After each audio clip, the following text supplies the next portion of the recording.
Hey, what's up, party people? Welcome to episode 110 of the WarDawg Trail podcast. This evening, I have a heavy hitter in the hunting world to bring to you as a guest. But before I bring him to the stage, let's go over some announcements for today. All right, first off, as always, you can visit my website, sergeantwardogtv.com, as well as the Facebook page, YouTube channel, or Instagram page to find out what's going on and find out the most up-to-date information about the show. My book is now out. It is now available on Amazon as well as Barnes and Noble. So my book, The WarDawg Trail, a Marine Rifleman's Struggle with War and PTSD, highlights my 3 tours in Iraq as a Marine Rifleman, including the very first day of the war. It's now available on Amazon, as I said, and on Barnes and Noble. So pick up your copy, and please be sure to leave a review. Can't do anything, can't inform anyone else or spread the word without a review. All right, next. Last year, we won 2 awards. The first, we won Veteran Support Nonprofit Organization of the Year from Corporate Livewire for 2023 and 2024. Next, from Acquisition International Magazine, we won Leading Veteran Welfare Outreach Nonprofit Organization for 2023. All right, we are brand ambassadors for Hyperion Munitions. Be sure to tune into the show every Wednesday at 1 p.m. on the military broadcast radio station, where we highlight our military ballers, those that have made exceptional service to the country and that we like to highlight on the show. All right, if you're interested in advertising on Sergeant WarDawg TV, these are the outlets that you can find the video podcast on, as well as the audio podcast. As always, I am your host, Sergeant WarDawg, and this is the WarDawg Trail podcast, episode 110. Now, ladies and gentlemen, I welcome you to the stage, the one, the only, DJ Jones of D Jones Outdoors. Welcome to the show, boss. Thank you. Thank you for having me. All right. First off, please let everyone know where you're located and where you do most of your hunting. Well, I'm located up in northern Minnesota. Where I do most of my fishing and hunting at is in northern Minnesota, out of Duluth, Minnesota. So, for everybody that truly knows me knows I'm a Florida boy. I was born in Jacksonville, Florida, raised Callahan, Florida. So it's like people, often get it, misunderstood that I grew up in the north. It's like, no, I grew up and was raised and born in the south. I just transplanted up north, when I came up here for college back in the day, and I just never made it back down. All right, I like that. Now, what are some of your favorite species to hunt? Oh, top of the line has to be white-tailed deer. I grew up in a family that hunt and fish, so it was a traditional pastime for my family. My great-grandmother had 7 kids, 5 boys, 2 girls, and all of them could fish, fight, hunt, garden, fix the truck if you need them to as well. So that's the type of family I grew up in, so it was just a no-brainer that was passed down to me. My father was really big into archery hunting, so that was the biggest thing that I enjoyed watching him do growing up. I thought it was the coolest thing to watch my dad show up, shooting something with his bow on the back of his Chevy pickup truck, and he's coming home for us to see him and help him skin him and stuff like that. So that's what I fell in love with the most has been archery hunting white-tailed deer. Nice. But what are the other species that you do like to go after? Just about anything and everything I can get a tag for. Northern Minnesota, I usually get a bird tag every year to hunt grouse. That's something I usually do. I usually hunt turkey. That's something I always do. Every now and then I might go duck hunting, depending on the year if I got time for it. I've been able to get a bear tag. I've gotten 2 bear tags in the past 4 years, and I haven't filled any of them yet here in Minnesota. But I feel like I haven't dedicated the amount of time that I need to dedicate in order for me to do it. So just about anything I can get a tag for. I've harvested a mule deer before when I went out west of Colorado in 2021, and I've harvested deer in Florida. I've harvested deer also in North Dakota on public land. So that's basically my main species I like targeting. I just hunt the other stuff when I'm bored. If the deer aren't doing what I want them to do, I'll go out and try to get a grouse or something like that, or go duck hunting, just kind of ease my mind, just so I can shoot something if I want to. So, So did you grow up hunting, or what's your background? yep, I grew up hunting. I got pictures of my father who's had me, deer dog hunting, hunting with dogs in northern Florida and in southeast Georgia when I was in diapers. So that was just something I've literally done for as long as I can remember. I don't ever remember not hunting. I don't ever remember not fishing, and that's been pastime for me and for my other family members for generations and generations before us. And now we're passing it down to some of our kids and stuff too. So I always have hunted. I've always have fished, and I'm grateful to have been blessed to be raised in a family to where hunting and fishing is a tradition. All right. Now, I have to admit, after my years of being a fan of yours, it is you and this e-bike that I have vivid pictures and memories of. If you don't mind, talk to us about how you utilize your e-bike and if you like it, and if it's effective while you hunt. Yeah, I love my e-bike, that specific bike that I got that I'm partnering with, because this is the first time I've ever stepped outside of my comfort zone a little bit and actually have gotten a partner for a bike and anything like that. Because I usually don't really take on new partners. Cause I'm loyal to the same people that looked out for me when I didn't really have many followers. I didn't really have the amount of things that I've been able to do now and accomplish. So when Durham reached out to me, I was looking at some of their stuff and I saw an opportunity to work with them, and I ran with it. So they ended up sending me their Durham Pioneer e-bike there. It's a fat tire bike. Gets up to 23 miles per hour. I don't really know all the towing capabilities. I haven't really put a bunch of weight on there other than maybe close to 200 pounds, including me 190 pounds. So it's a workhorse if you want it to and if you need it to be. The battery life is pretty well. I know I get up to almost 37, 38 miles riding on a full charge. I can't really speak for any of the other e-bikes, but for me, it's helped me a lot because in some of these places when I'm in Minnesota, North Dakota, and Wisconsin and stuff like that, um, some of the spots that I want to get to is a ways back. What I mean by ways, it's like 1, 2, 3, 4 miles sometimes. But what a lot of people don't understand is that sometimes when you hunt some of these public land areas like I do, you can't leave your tree stands up overnight. So that means you gotta walk, 3, 4 miles with tree stand on your back, your bow, and I like to film my hunt. So then I got filming equipment and stuff like that on me. So for me, it's been the biggest game changer with just helping me get in and get out of spots easy. I'm not leaving any ground scent because I'm riding the bike. I'm not getting into my tree stand where I'm super sweaty and I'm hot and I got stuff clinking and bouncing around and stuff like that on me. Where people are like, because sometimes when it snows like last winter, when you hunt public land, you'll have people that try to follow your your foot tracks into your tree stand, and it kind of helps when you're just. I can ride my e-bike, along any of the bike trails that's in there, and I can just park my e-bike, 50 to 100 yards off the trail, and I can travel another 100, almost 200 yards, get in my tree stand, and I'm good. But I love, love, love, love my e-bike. I can't wait to have some more memories with it this upcoming hunting season. How long does it take to charge?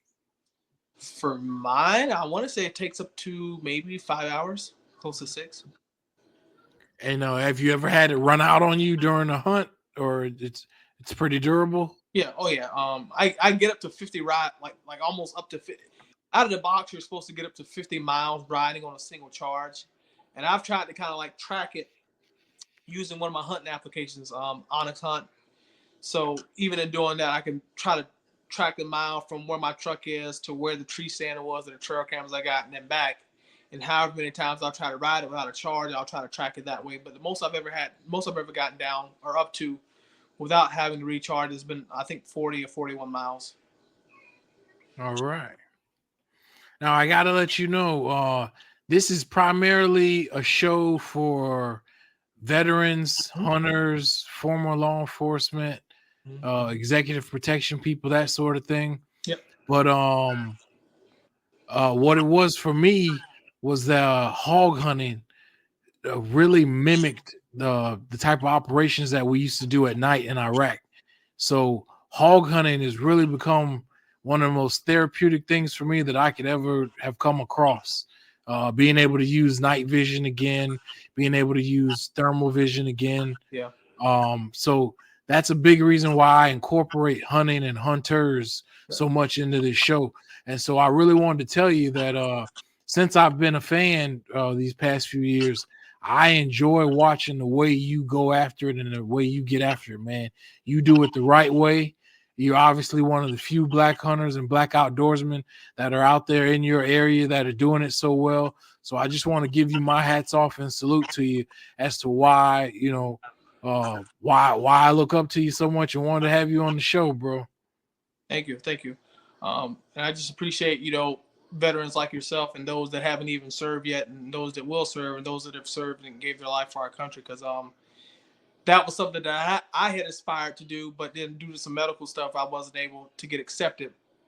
That kind of hurt me, growing up, because I wanted to serve. I wanted to go in the Air Force and stuff like that.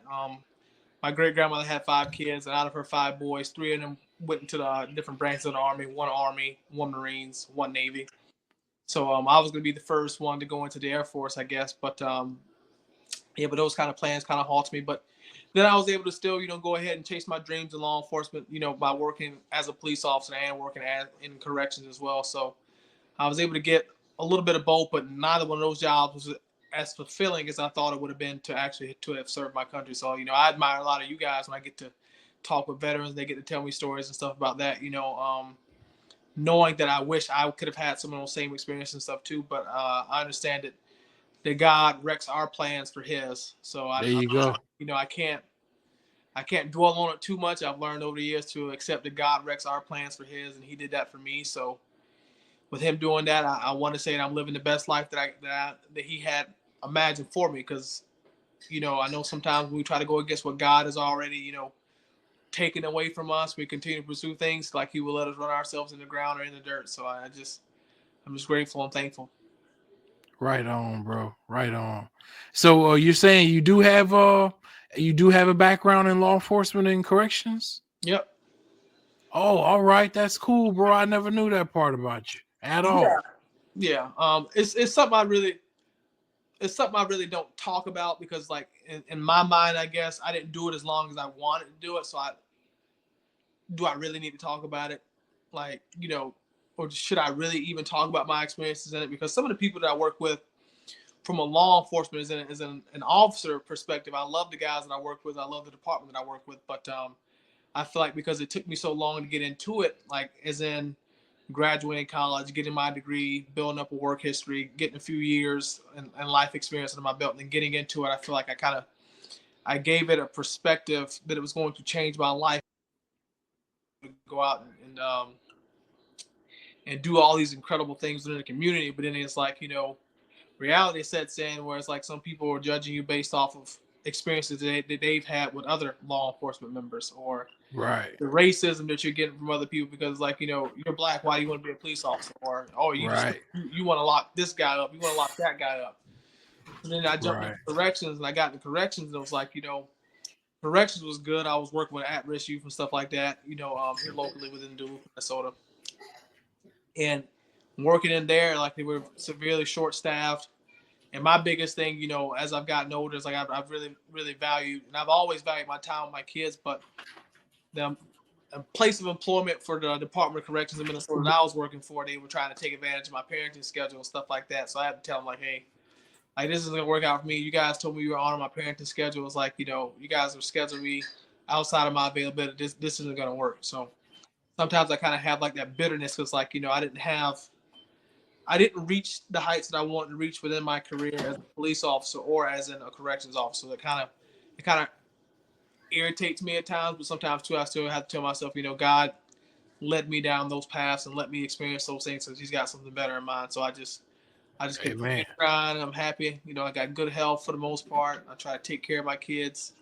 I've experienced some life here, but just turned 30 here last month, so I can't complain too much. Bro, you got a good outlook, man. You got a really good outlook on things. I like the way you perceive things and process it all, man. Really good outlook. If you don't mind, let everyone know where they can find you online.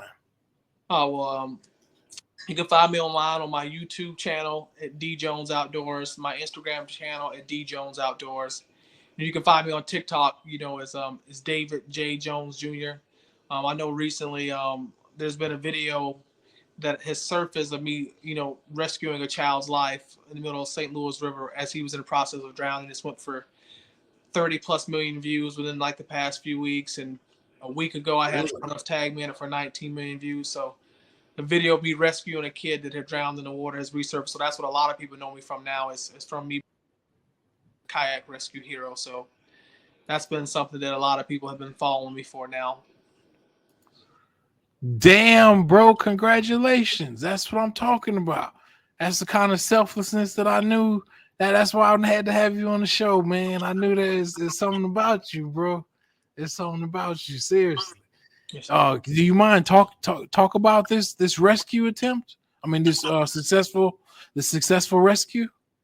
So it was just again, it's like just more of the backstory is I go to the gym. I try to stay in shape because I always like to try to stay ready because like that law enforcement, that correction, like you got to stay ready so you don't have to get ready. And I've always tried to keep my physique where it needs to be and stuff like that because I have seen people who have been in the middle of calls or fights or stuff like that with people in law enforcement and even in my other line of work, like prior to that, and people are dependent upon them and they're huffing and puffing or they can't control people the right way or they can't restrain someone the right way and just putting themselves and the individual that we're dealing with at risk a little bit longer. So it was like this row machine that was in my gym. It's a Concept 2 rower, and I hated the idea of rowing because I was like, there's no need for me to hit a row machine. I just kept feeling like something just kept telling me you just need to do it.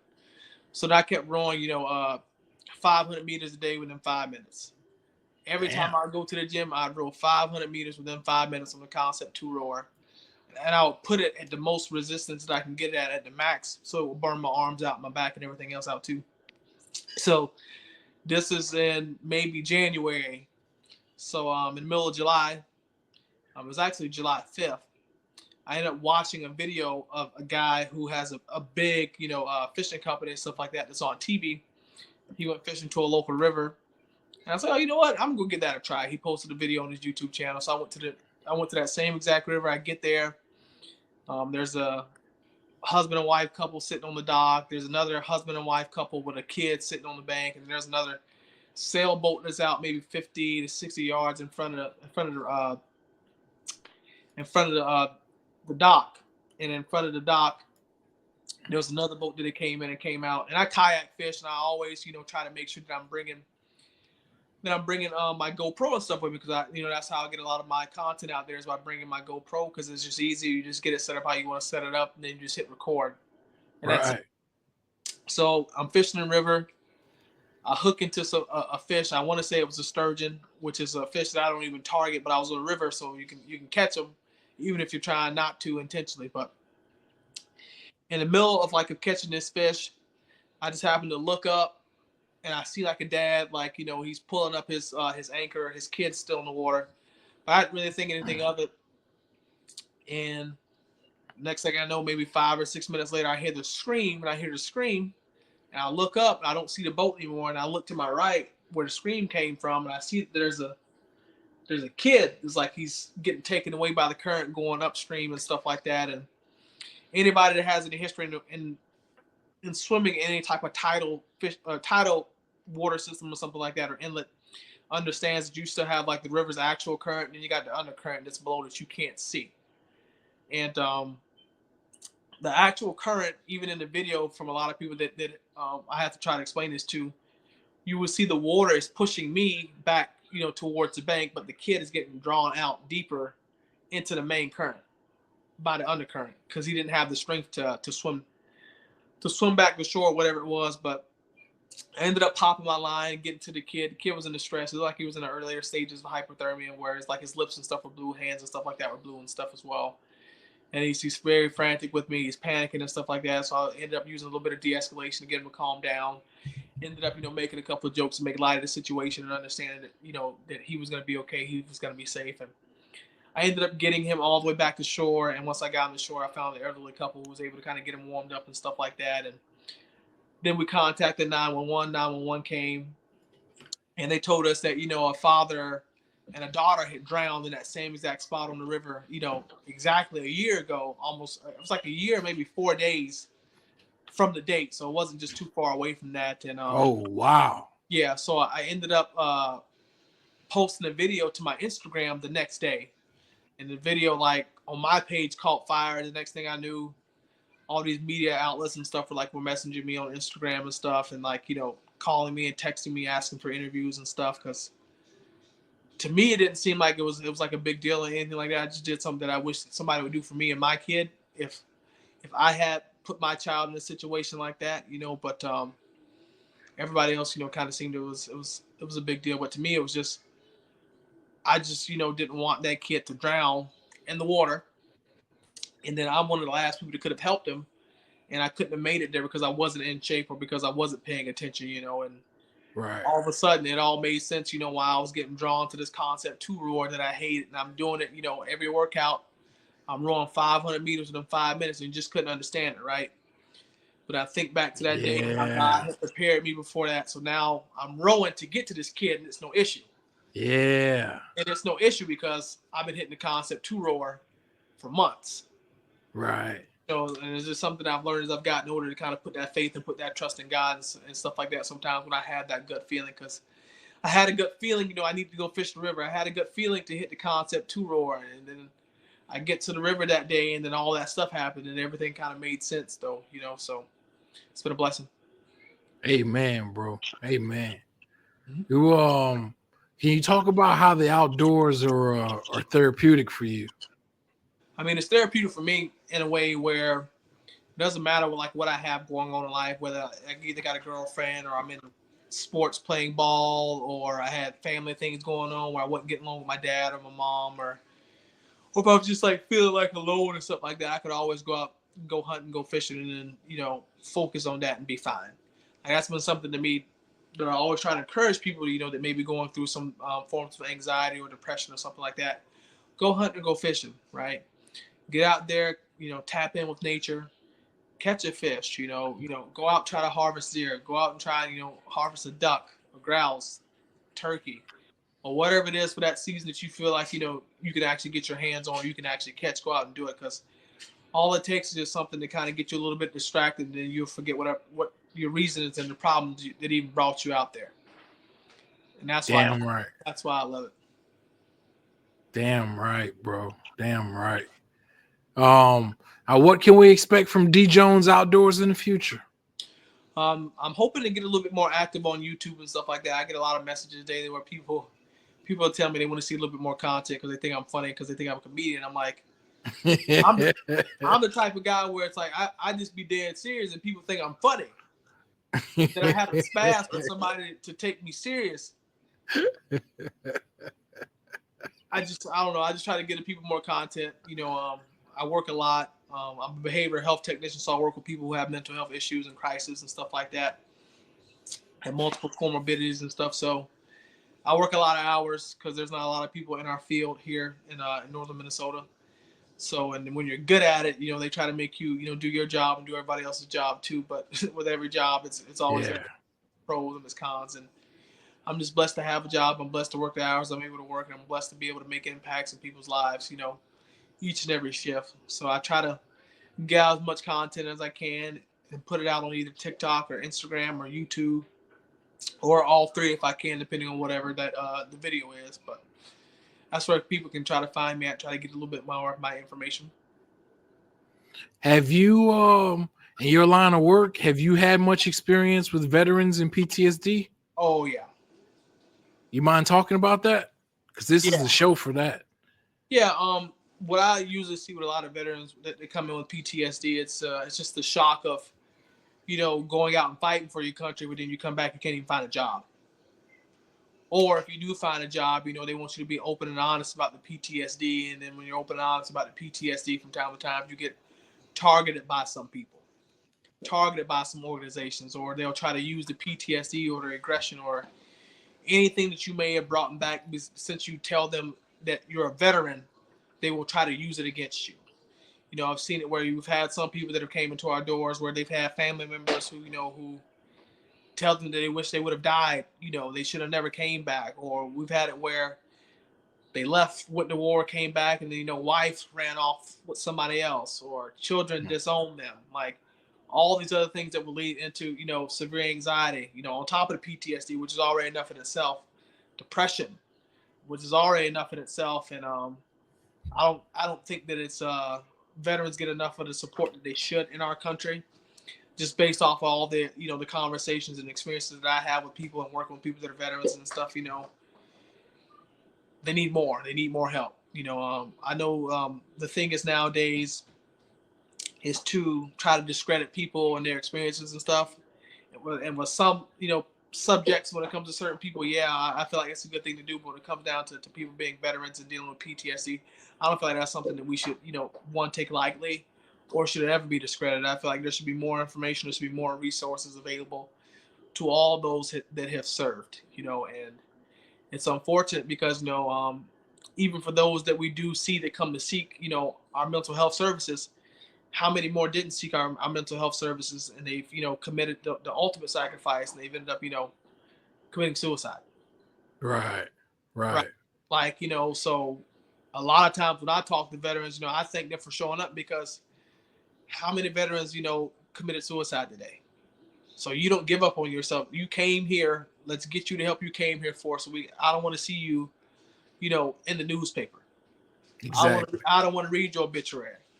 I want to see you out here going out, you know, helping other veterans that are like yourself and talking to them about the experiences that you have, and finding a brother or a sister, regardless of what branch you served in, because you serve one, you still serving our country. That's your brother and sister in war and stuff like that. So understand those things. Understand you got a purpose, even if you don't see it right now. Even if you don't feel like, you know, you can go on any longer. You want that brotherhood. You want that camaraderie back, right? There are plenty of places where you can try to find some of those people. You just have to give us some time to help you find some of these resources and find some people you can connect with. Because we got millions of veterans across our United States and even in different countries. We can find somebody that you can get along with, you can talk to, you can lean on, and they can be there for you.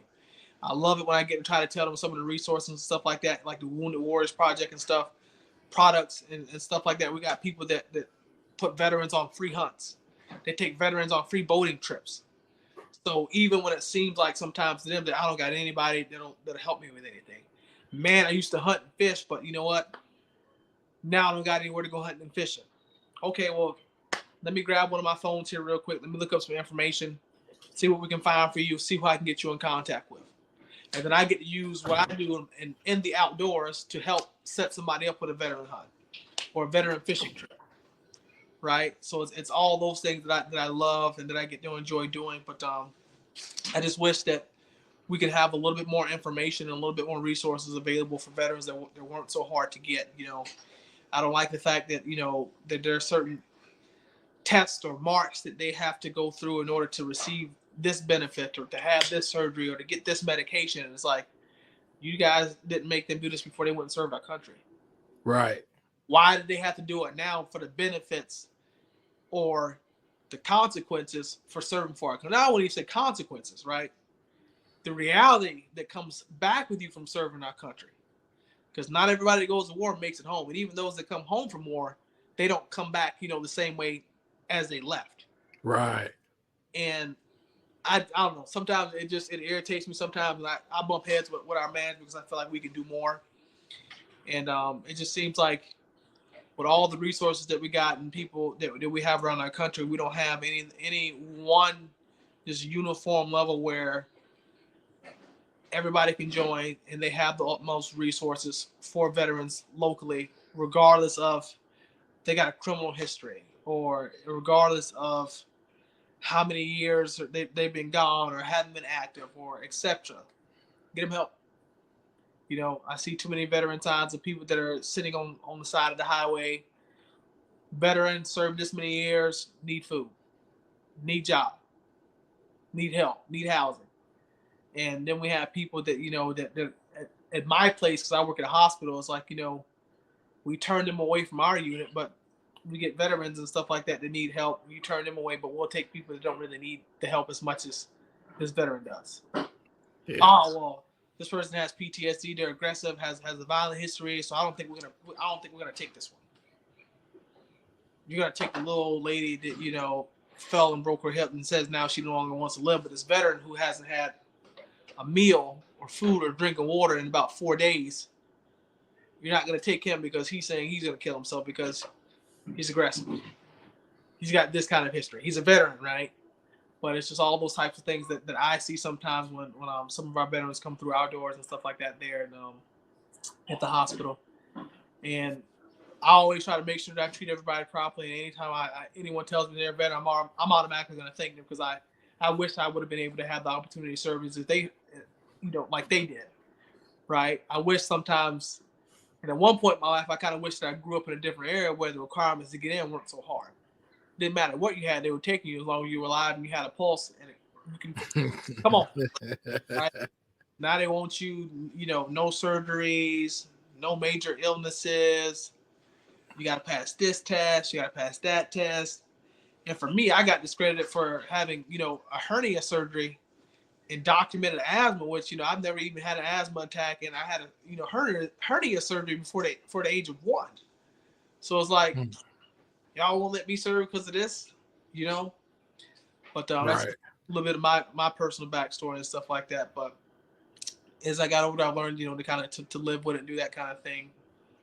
Where I'm trusting God and letting God wreck my plans for His plans. So, but yeah, I love working with veterans. Sometimes it can be a little bit difficult depending on the state of mind that they're in when they come back. Because that combat PTSD for some people, I've literally seen it happen on our unit where we've had things that don't even that some people wouldn't even think about. That's upsetting. It's almost like where someone had stepped on a bag of chips and it made a loud pop. All of a sudden, I got a guy down as if he's back, overseas somewhere on a mission.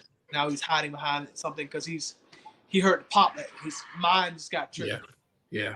I've seen these types of things happen, or where they can't sleep on the bed. They got to sleep on the ground. Right. I was like that. I was like that myself. It's some of these things that that I try to tell my coworkers and stuff about when they hear that someone's a veteran. Well, I don't get why he's why is he doing this? Why does he eat his food so fast? Because when you're in the service, a lot of people eat really fast. They don't have time like us to sit down and have a smile and eat. Exactly. They eat on the mission. They gotta stay alert. It's they always have to be ready. And sometimes it's hard for some people to try to understand like what it's like, but I also tell them too, it's like we're working with people who can share their experiences and tell us what it's like firsthand. They can tell us what it's like. Seeing these things, it's gonna always make me respect them because I grew up, like I said before, I've had 3 of my uncles were in the service. I tried getting into the service, but wasn't able to due to some of my health conditions and stuff like that. But I've always had love and I'll always have love and respect for veterans, to the day I die, and I'm gonna raise my children in the same way as well. Right on, bro. I gotta admit, it is amazing that I came to you to talk to you about your life as a hunter, but you ended up knowing so much about veterans that you were able to share with this show. Yeah. You understand us to a T, bro. It's different. It's like, working with veterans have really shown me, sometimes I used to think that I had struggles and stuff like that, but it's like to hear people say, I gave an arm and a leg for my country, and now I can't even get a job because I got a disability. Right? Like they can literally go overseas, fight the enemy that's either known to us or unknown to us or whatever it may be, or even get attacked on a base and lose a limb. They can come back to America, can't get a job. Right. Disability will only give them so much. Social Security will only give them so much. Because if they make too much and all of a sudden, now something else has to be pulled. Or if you get Social Security, then your disability can't be, you make too much. Or if they do get Social Security and disability, they end up getting a part-time job. Or when you can't have that because your job, you're making this much money, you're working this many hours. Right. Like seeing all these things, I'm like, these are people that have literally put a lot of y'all in the position, even myself, in the position to even dictate anything because they made the sacrifice, right? It's like a lot of us get to, see our families, hug our families every day, and there's some people that, didn't get to be there for their kids' first birthday. Didn't get to walk their son or daughter down the aisle. They didn't get to be there with their loved one that, that died of cancer, that raised them for 60 years of their life. Like, it's all these things that come into perspective, and it's like, and to me, it's like it's the ultimate sacrifice, and that's why I always have love and respect for anybody that serves our country and anybody in law enforcement and our first responders in general, because it's a lot of sacrifices that have to be made that a lot of people don't really necessarily understand or will get it. Because in America, we have a lot of people that feel as if, not necessarily feel as if, a lot of people have a privilege that they don't even understand that we have, because they don't really necessarily talk to anybody that's from a different country, talk to anybody that's fled from, asylum here in America, and they telling you, like, I met people from Kenya. They had to walk miles to get fresh water. Yeah. And I can get up right now and go hit my switch. Yep. And get some. You talk to people who know what it's like to serve as a veteran, right? And they come back to their country and they can't get jobs, and people are treating them differently. Family members are treating them differently. Yeah. Right? You talk to law enforcement members where at one point in time in America, they were some of the most valued people that America's ever had and loved. Then you flip a switch. Now all of a sudden, like, you got police officers that can't even pump gas without getting shot in the back. It's like all these things that happen that come into perspective and stuff like that, that me as a person, I always try to make sure that I respect everybody's experiences, and I understand that everybody, is different. But I love being able to do what I was able to do. I may not have been able to serve, my country. I may not have been able to do what I really wanted for law enforcement. I'm still very grateful that, I've at least had the experiences that I had. Somebody that didn't get to do what I have been able to do. So, I always keep that in perspective. I try to stay humble about that too. I want to tell you now, and this might surprise you or it may not. All right. Mm-hmm. Everything that I do now, including this show and writing my book and all, was after I had to be hospitalized 5 times for PTSD and suicide. Yeah. Can you imagine that? Can you imagine that everything I'm doing now is my therapy after being hospitalized? Because being is, God has a way of making us, making us sit down, and that's it. You can have those 3. Making us sit down and take things into perspective. Right.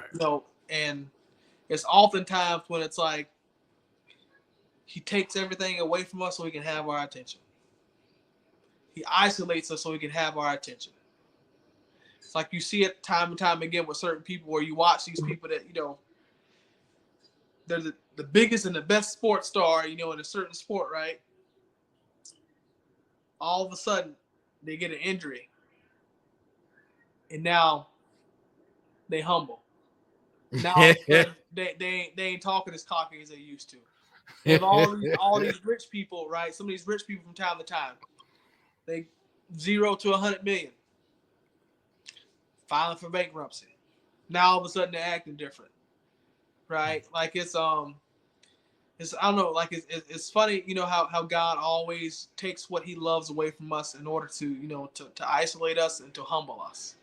Right on. And I feel like me personally, when God has humbled me, I was about 23, 24 years old. Thought, wasn't going to church, wasn't doing what I was supposed to do, living a life full of lust and sin, doing whatever I want to do, making money. Bam. Totaled my truck. I wasn't, physically hurt. The person in front of me wasn't physically hurt. Then I found out who was really there for me when I needed rides to work. I found out who was really there for me when, I started telling them no, I couldn't do stuff. Right.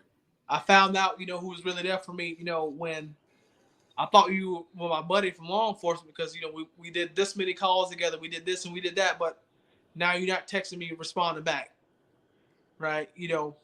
Hunting didn't go how I planned on how it going, right? So even for me in my personal experience, like God humbled me in that way and has taught me how to move differently going forward.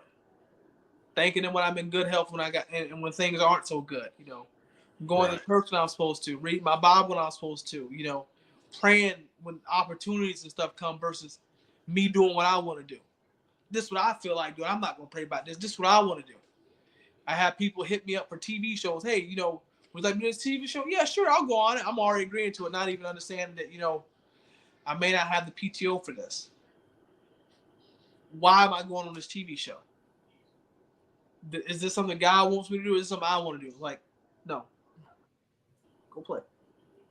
So doing all these things, God would also put you into perspective, in the most craziest ways you would never thought he was gonna do it. Right.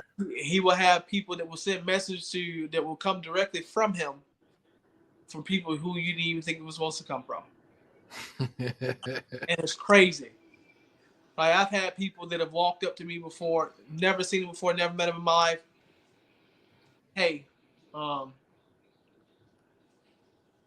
been watching you in church these past few weeks, and I feel like God told me to tell you, X, Y, and Z. And it's something that I had been praying on for a month or 2 months. And I've never talked to this person before in my life. I might have seen him, but I've never talked to this person. And then this lady comes to me and tells me, God, put this in my heart and told me to tell you X, Y, and Z. So it's, it's getting older, it's getting a little bit wiser to understand that when God places certain things on us or makes us go through certain things, it's always to better ourselves because he's got plans to prosper us, not to harm us. And I try to remember that all the time. And I also try to remember too that the devil is real because he's out here getting his wins too. So Right. Jesus ain't undefeated. He can win, but the devil's out here getting his wins too. Because one of the biggest things that I learned, sometimes is that what God must not want me to do this or do that. And it's like, no, that's the devil. Like some of this stuff, that's the devil. And I've noticed that these past few years, every time I've gotten myself into good positions to do certain things, I get distracted. Right. All of a sudden, I'm distracted and I'm not getting blessed the way that I was a month or 6 months prior. Right. Because I got distracted. God told me this, but I'm starting to stray away from his plans to do what I want to do. And I noticed that every time I stray away from what being obedient, what God is telling me to do, there's always this downfall.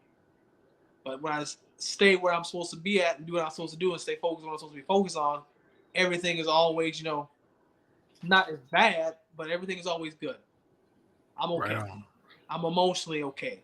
I'm physically stable. I'm financially stable. I'm physically healthy. It's like it's just crazy because it's just like sometimes those things that happen to us that we thought it was going to be the end of the world and it ended up not being the end of the world, but it started something new. We just needed to let some things that God had already told us that we need to let it go.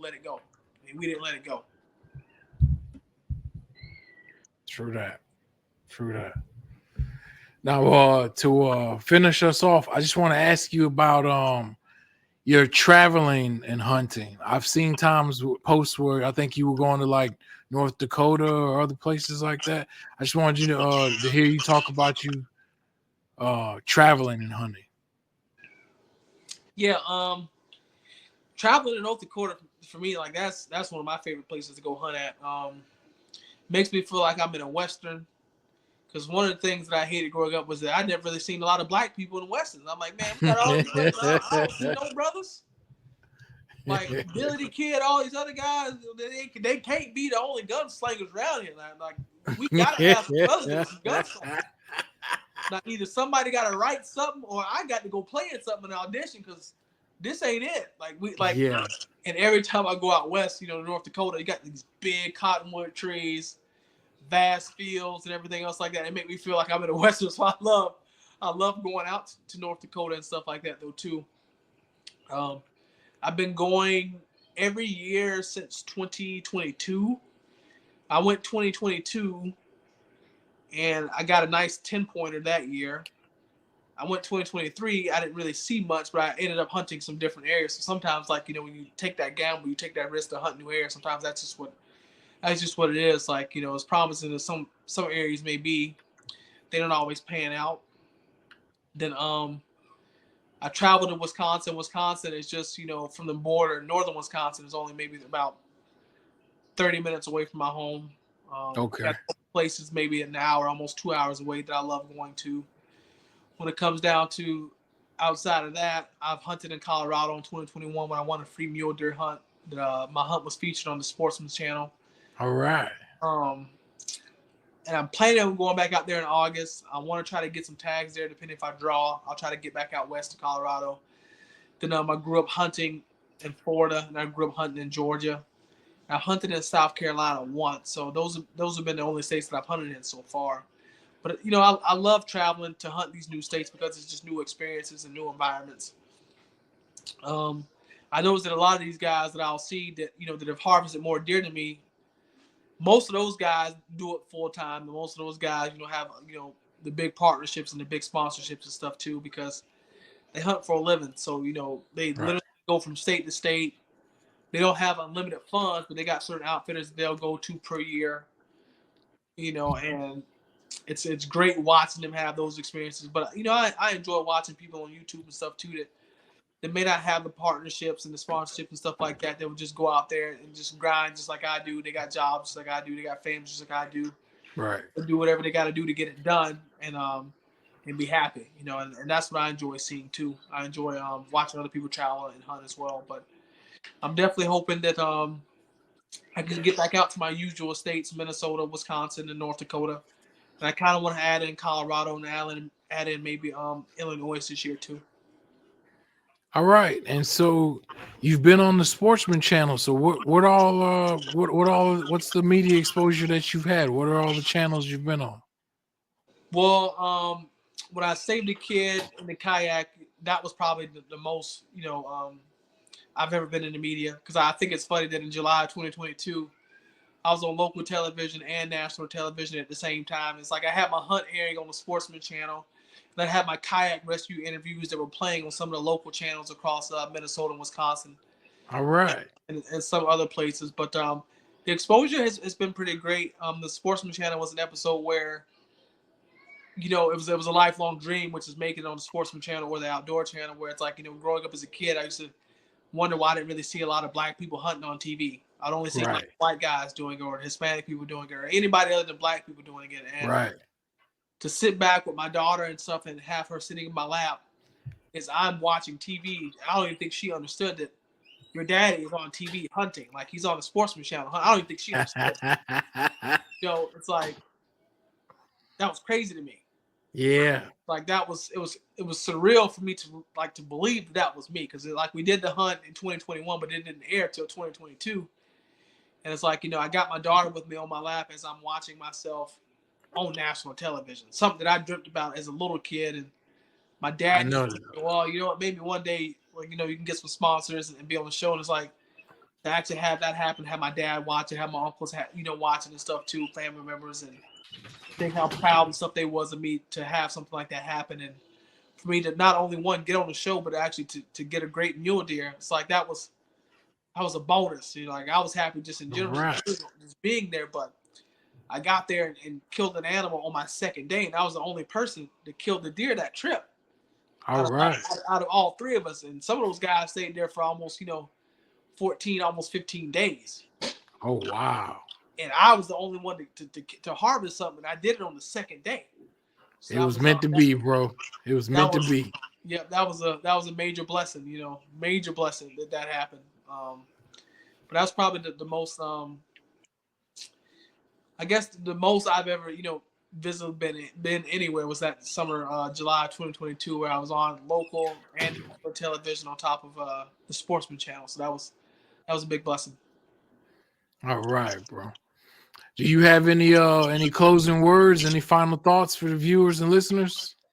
No, I just want to say thank you for everyone that's gave me and you their time tonight. I know you didn't have to. It's a Friday night. You could probably been doing better things at 10 o'clock or 8 o'clock, wherever you're at, geographically within the country, but or nationally. But I just know that time is precious. The one thing we can get back, and if anybody wants, to give me their time, I'm always appreciative to people that want to give me their time, because I know they don't have to. I want to say thank you for having me on your show. You didn't have to ask me on it. You didn't have to ask me after I had to reschedule some health conditions and stuff that happened that have been new for me, which was kind of strange. But all I had to do was pray about it and give it to God, and we just still handle everything as it goes. But just want to say thank you, and I hope everyone has a great weekend and a great week next week, and continue to listen to your show. All right, bro. Yeah, this was meant to be here, man. This was meant to be out. We were meant to share your message. You said things about hunting, about God, about veterans, things that just needed to be heard here on this show, bro. So I can't thank you enough for taking the time out of your schedule, man. And hey, I expect to see you on TV. I'm gonna still be saluting you and cheering you on as I am now, but I do expect to see you more and more on TV as the years progress, even to see you with your own show, bro. Yeah, thank you. I just gotta start putting out more content and stuff like that. My goals in the next 2 years is to be able to, kind of stream and hunt full time, so that way I can be more available for my children and kind of have, my schedule be what I want it to be. These past few years I've been working really, really hard to make that happen. So I hope I can continue to, and God can bless me. And if God feels like that's not something that He wants me to do right now, I know I have to sit on my hands and wait. But He'll make whatever opportunity is supposed to happen. I just gotta be patient and trust Him. All right, that's what it's all about, bro.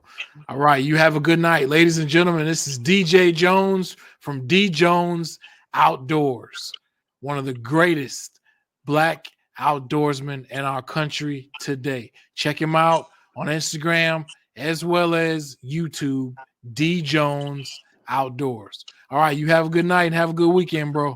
All right, thank you, you too. Thank you for having me on. All right. All right, ladies and gentlemen, this has been episode 110 of the WarDawg Trail podcast. I'm your host, Sergeant WarDawg. Be sure to pick up my new book, The WarDawg Trail, A Marine Rifleman's Struggle with War and PTSD, which highlights my 3 consecutive tours in Iraq as a Marine infantry rifleman. The book is now available at on Amazon as well as Barnes & Noble. Salute. Have a good weekend.